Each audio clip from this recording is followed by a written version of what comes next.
আরএসটা actually table settlement হয়েছে।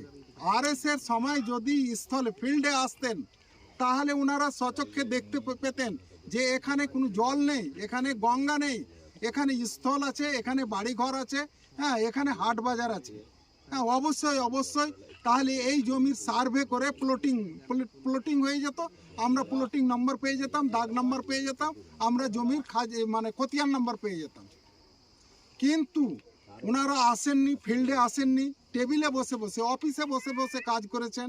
যেই CSA যেটা ছিল আরএসএ ওটাকে উল্লেখ করে রেখে দিয়েছেন। পাচ্ছেন পশ্চিম দিকে যে গাছপালা রয়েছে সেখানেই হচ্ছে গঙ্গার পশ্চিম পার। হ্যাঁ, 1922 সালে যখন পশ্চিমবঙ্গ সরকার প্রথম সেটেলমেন্ট করে তখন গঙ্গা এখানে ছিল। তারপরে কিছুদিন পরে গঙ্গা আস্তে আস্তে পূর্ব দিকে সরে যায়। হ্যাঁ, এই নালা, ঐতিহাসিক নালা উদয় নালা, এই নালা থেকেই সিরাজদৌলাকে গ্রেফতার করে নিয়ে গেছিলেন। তারপরে পলাশির প্রান্তরে ওনার পরিচয় ঘটেছে। এবার এখন অবধি 1922-এ সিএস হয়েছে, 1962-তে আরএস হয়েছে, এখন এলআর এর পিরিয়ড চলছে, কিন্তু এখন অবধি এই এরিয়াটাকে জলসিকস্তি দেখানো হয়েছে। জলসিকস্তি বলতে অনেকে তো ওটা হ্যাঁ, জলসিকস্তি বলে যে জল লাগা আছে, গাংসিকস্তি মানে গঙ্গা, এক সময় গঙ্গা ছিল, মানে জলাভূমি, কোনো এখানে বাড়িঘর নেই। বাড়িঘর ছিল না, কিন্তু এখনো পশ্চিমবঙ্গ সরকার তাদের যে সার্ভের নকশা তাতে এটাকে জল দেখিয়ে। কিন্তু আপনারা এসছেন, আপনারা দেখুন এখানে জল রয়েছে না স্থল। আপনারা দেখে আসলেন এখানে একটা হসপিটাল বিল্ডিং, তার আগে দেখে আসলেন একটা স্কুল বিল্ডিং, এখানে স্কুল রয়েছে, হসপিটাল রয়েছে, গ্রাম রয়েছে, বাজার রয়েছে, মসজিদ আছে, মন্দির আছে, সবই কিছু অ্যাভেলেবেল আছে। তবুও পশ্চিমবঙ্গ সরকার আমাদের প্রতি, এই এলাকার প্রতি উদাসীনতা দেখাচ্ছেন, তার ফলে এখনো এটাকে জলসিকস্তি বা গাংসিকস্তি ঘোষণা করে। আমার মন্তব্য যে এখন ঝাড়খণ্ড সরকারের অধীনে আছে, হালকা পরিষেবা ঝাড়খণ্ড সরকার দিচ্ছে। আমাদের স্বাস্থ্য বিভাগে কোনো ডাক্তার নাই, এখানে কোনো হাই স্কুল নাই, কোনো কলেজ নাই, যদিও ছোটো মোটো একটা স্কুল আছে, খিচড়ি খাওয়া স্কুল।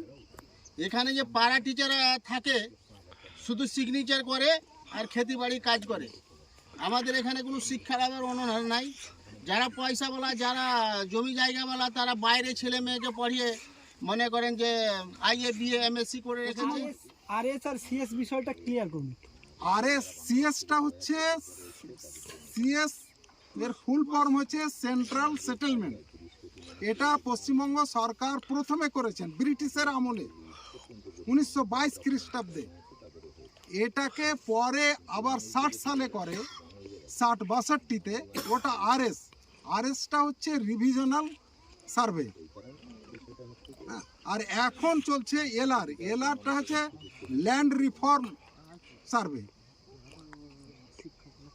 আপনাদের যে এই অবস্থাটা পড়ে আছে, মানে আরএস থেকে সিএস থেকে আরএস এ যে ট্রান্সফার করবে, সেখানে অফিসাররা ভুল করে রেখেছে। ভুল, আরএসটা অ্যাকচুয়ালি টেবিল সেটেলমেন্ট হয়েছে। আরএস এর সময় যদি স্থলে ফিল্ডে আসতেন তাহলে ওনারা সচক্ষে দেখতে পেতেন যে এখানে কোনো জল নেই, এখানে গঙ্গা নেই, এখানে স্থল আছে, এখানে বাড়িঘর আছে, হ্যাঁ, এখানে হাট বাজার আছে। হ্যাঁ, অবশ্যই অবশ্যই তাহলে এই জমির সার্ভে করে প্লটিং হয়ে যেত, আমরা প্লটিং নম্বর পেয়ে যেতাম, দাগ নম্বর পেয়ে যেতাম, আমরা জমির খতিয়ান নম্বর পেয়ে যেতাম। কিন্তু ওনারা আসেননি, ফিল্ডে আসেননি, টেবিলে বসে বসে, অফিসে বসে বসে কাজ করেছেন।